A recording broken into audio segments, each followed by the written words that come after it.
So, good morning. So this is the first lesson of the third part of the course. So this is the part on components. So we will go through the different components of the aero engine, starting with the intake, then going to the compressor.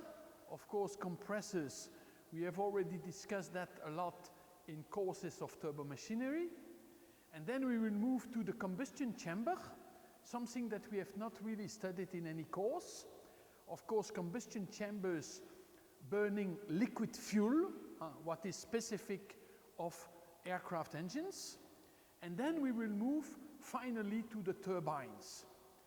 The turbines, we have also discussed that a lot in turbo machines. That's why we will discuss about a specific point, one specific point of the turbines in aero engines, that is the cooling of the turbines. We have also discussed the turbine map, for example, last week. About the nozzles, I have also introduced last week the nozzle map that is very similar to the turbine map, and I will not discuss specifically about the component nozzle. We have also discussed that, let's say, in some details when we spoke about the afterburning engines with the afterburning pipe and with the exhaust nozzle that is with variable geometry and that can be convergent or convergent divergent. I will not go into more details than that related to nozzles. We don't have time.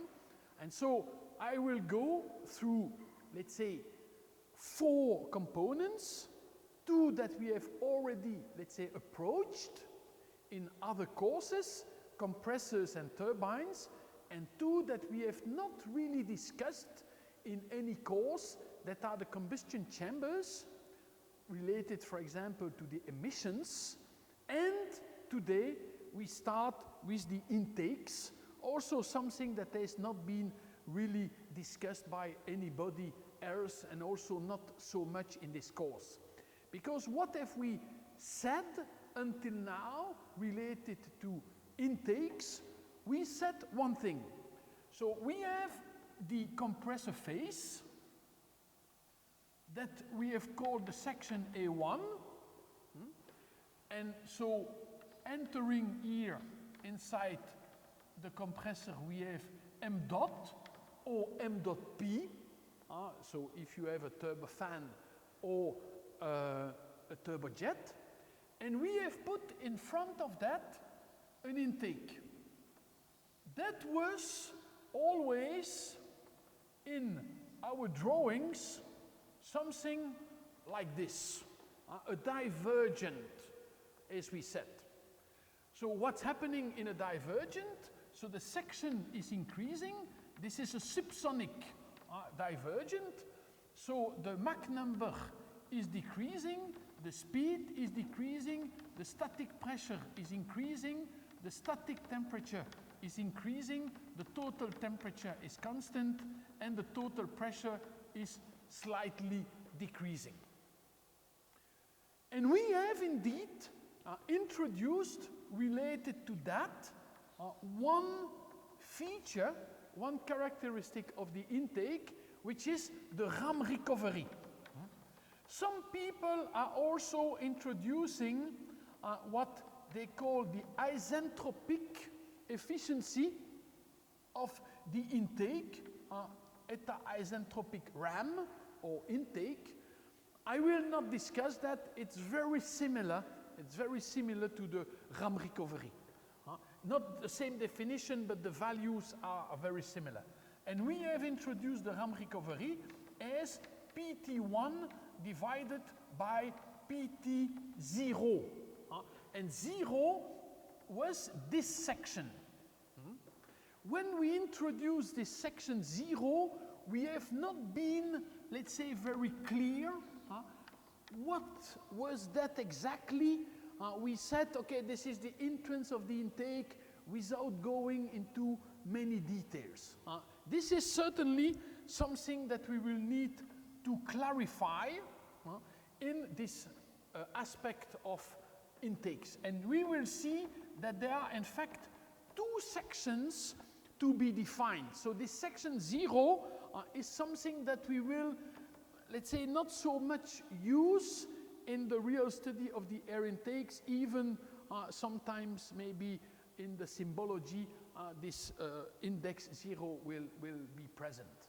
And of course, the RAM recovery, this is something that is lower than 1, because we have here friction losses. So this is at least one loss that everybody is understanding between the section 0 and the section 1. Okay? Of course, we could have also, I will not draw that on the board, we could have also the intake that is a convergent. So this physical intake can be in some cases a convergent. This is what you will have in an helicopter. In an helicopter, the physical intake is a convergent. I will not insist on that. We can discuss that if you are interested. And what we have also represented was, for this subsonic intake, I will not discuss in this course about supersonic intake. If you are interested, I can certainly discuss that with you also. But we are discussing here subsonic intakes. And for subsonic intakes, so we have also in front of the intake a fictive streamline, a fictive intake, a streamline, a fictive intake that can be a divergent. This is so what you have when you have a high-speed flow or high speed of the aircraft. So when VA or MA is rather high, what is rather high? We are subsonic 0.7, 0.8, 0.85. And this is defining an important section that we have defined, which is this section AA, in which you have the M dot that is entering. So M dot, I have indicated M dot P here. It's not M dot P, this is M dot total. This is M dot for a turbojet. Or this is the M dot secondary plus M dot primary if you have a turbofan. So because this is the full compressor that I have here. Okay? And here this is M dot, let's say M dot turbojet or M dot total when you have a turbofan. And so it's very important to note that, because that means that the flow that is here in front of the A0, the A0 is a section that is somewhere here. You see that this flow is not entering into the intake. This flow is flowing parallel with these flow lines, and as soon as you are arriving at the level of the section AA, this flow is doing something like this. This flow is flowing like this until this section, and then is flowing around outside of the intake, outside of the engine. Of course, you have that M dot, let's write it like this, M dot turbojet or M dot total in a turbofan. This is equal to rho A, VA, AA. Rho A, that is equal to PA divided by RTA. These are also well-known parameters depending on the pressure, altitude, and the delta T compared to ISA. And we see that when this is approaching, let's say, 0, when you are at takeoff, when you start the engine, when you are on the runway, when you are on a taxiway, when you are on the runway before starting taking off, during the takeoff, maybe at the end of the runway when you are starting the climb, VA is very small, let's say 0 or very small. What is happening then? AA is equal to infinite, or EAA is very large. So this is also possible that at very low speed, that AA is becoming a section like this one. And then AA is very, very large. And what do we have? We see that we have a convergent followed by a divergent. And the flow can be attached to the intake really at the outside part of the lips. And then the flow is doing something like this. Look at that. The flow is doing something like this.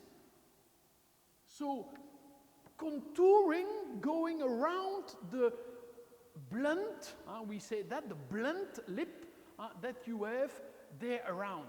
And of course the flow is converging. So that means that the speed of the flow is increasing. And if the speed of the flow is increasing, the Mach number of the flow is increasing. And you see that it's increasing, increasing, increasing, and further increasing to go through. So you see the blunt lip, this is something like this.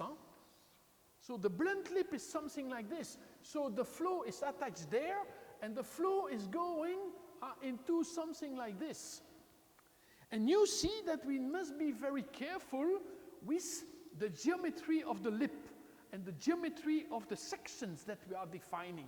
That's why if you take a flow, let's say, changing in this direction, from this point, that is the first contact point with the flow, with the intake, you will have a section going into this direction. If this is symmetrical intake, something that is not proven. If you look at engines in the world, aircraft in the world, you will see a lot of intakes that are not symmetric. We will discuss that at some moments, but very often I'm considering that it's symmetric because it's easier, but I don't have any problem if it's not symmetric. It's true also that a lot of intakes are symmetric, but there are also a lot of intakes that are not symmetric, but the majority is symmetric, certainly.